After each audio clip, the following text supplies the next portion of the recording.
Hi there! Today we are going to talk about urinary tract infection, one of the top medical issues encountered in primary care. It is so common that in many clinics they have created dedicated workflows for it to help manage the number of people calling about UTIs every day. Urinary tract infection is exactly what it sounds like, infection of the urinary tract.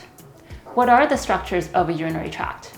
To be more specific, the urinary tract is divided into upper and lower portions. Usually when we talk about UTIs, we are talking about infection involving the lower urinary tract, which includes the bladder and urethra. So about anatomy, let's talk about why women tend to get UTIs more frequently than men. Because the distance between the urethra and anus is shorter in women than in men, bacteria tend to translocate more easily. This is also why UTIs can happen after sexual intercourse, as physical intimacy can aid in that transfer of bacteria. The classic symptoms of UTIs include burning on urination, urinary frequency and urgency, and lower abdominal pain. This goes for both men and women.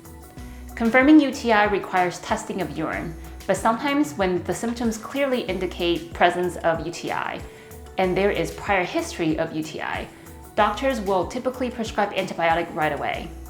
Most of the time, however, testing is recommended to make sure that the right antibiotic is given, if necessary. When a urine sample is given, it is tested in 3 ways. First thing that the lab technician would do is a urine dipstick. This is to get a sense of the content of the urine, as an infection would often cause some things like nitrite and leukocyte esterase to be high. The next test is a microscopic test in which the technician will look at a small sample of the urine under the microscope to look for presence of white cells, red blood cells, crystals, among other things. The third test is a culture of the urine, and this typically will take about 2 to 3 days to come back.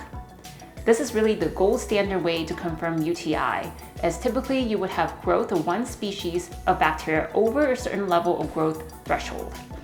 The lab would also run what we call antibiotic sensitivity to see what antibiotics are best to kill the bacteria that grew from the urine. A note about the urine test. It is very important that the urine sample is collected properly to avoid contamination. Otherwise, the test results would be inaccurate and difficult to interpret. Please see the link attached to this video to review instructions on how to collect clean catch urine. Treatment of UTI is with oral antibiotic. Some of the common ones include Bactrim, Macrobid, and Keflex. It is usually a 3 to 7 day course, depending on the type of antibiotic used. Test of cure is typically not necessary, as we typically go by resolution of symptoms to tell us that the infection has been cleared. Some of the ways to prevent UTIs include making sure that you are drinking enough water during the day to flush out your urinary tract system. Also, making a habit of peeing after sex can help. Some of the supplements containing cranberry extract and D-mannose can also help. If you get frequent UTIs, make sure that you talk to your doctor to investigate the potential cause, as repeated infections can lead to scarring of your urinary tract. I hope you have found today's topic to be helpful.